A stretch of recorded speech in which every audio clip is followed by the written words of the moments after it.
days, definitely, for travel. And you said 3 full days of, teens. We're waking up to the teens, my goodness. From Friday afternoon, when we get below freezing, we may not get above freezing again until Monday. Oh my goodness. It's very, very cold. For December too, Yeah, it's very cold. Right. Yeah. Well, we are really wrapping up 2022 on a interesting note, yes, right? All right, it is time for our next live interview of the morning. A Burlington community staple is finally returning this Thursday. Their historic carousel will be available to ride as the city kicks off their event called Carousel Christmas in the Park. It sounds like fun. Let's say good morning to Morgan Lassiter. She is the city of Burlington's community engagement manager. Good morning. Good morning. So share with us more about Christmas, the carousel in the park, and about the history. I understand it has a rich history. Absolutely, yeah. The Denzel Carousel has been in Burlington since 1948, and it is a community staple. And recently we were able to send that away to have a full restoration, and we're excited to welcome it back. It'll be open on December the 22nd. And I remember we talked about this in our newscast, that you guys were starting that restoration process. Can you talk about what that was like? Why was it so important for the city? Yeah, so the carousel, like I said, has been here for generations. And like everything, it requires some maintenance and some upkeep. So council approved for us to be able to do that.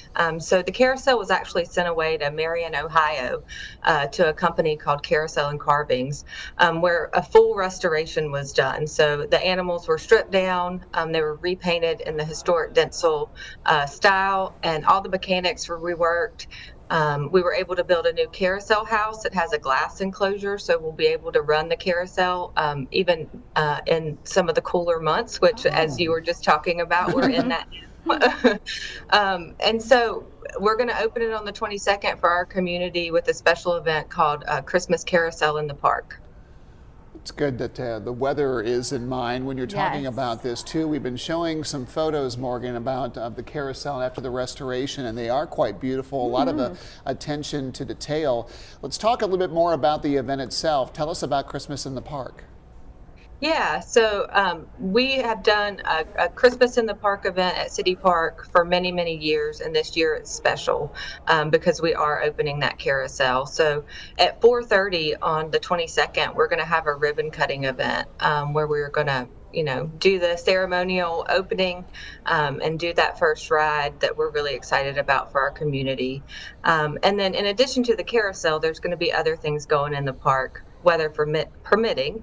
Where staff's already beginning to kind of think about how we might have to shift and move things. But there will be hay rides, there'll be Santa, there'll be hot chocolate, a real magical event in City Park here in Burlington.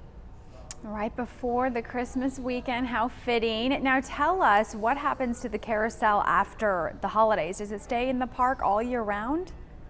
Yeah, okay. It will be there for generations, we hope, to really operate. And so, like I said, because we do have the new building, we can run that in the colder season. So our plan is, after the event, is to have the carousel open on the weekends, that Friday and Saturday time. And so the carousel will be free to ride up until the 31st of December, and then it'll go back to what it was before, which was a very nominal fee of $1.50 for folks to ride. And we really want to try to keep that open and accessible, because it's taken us multiple years to complete this project, and our community deserves to have it back and to make those memories with their families. I was wondering, Morgan, how long the carousel was not operating. You said as many as 3 years? Yeah. So it took about 3 years. And like most folks know, when the pandemic hit, it really slowed down the construction market. And so that did affect the timeline of this project. And I will tell you, I've been in that carousel house a lot over the past couple weeks, and it's taken a long time, but it is done beautifully. And we're really proud and excited to offer that back to our community now. Well, we are happy for you, all of you too, in Burlington. I think this event will be fantastic on Thursday evening, and how wonderful that it's free too. That is a word you don't hear often nowadays. No. So we'll get in all those free rides as much as we can. Thank you, Morgan. And to find out more information about the Carousel and the Carousel House, or more about Christmas in the Park coming up this Thursday, head to burlingtonnc.gov/carousel.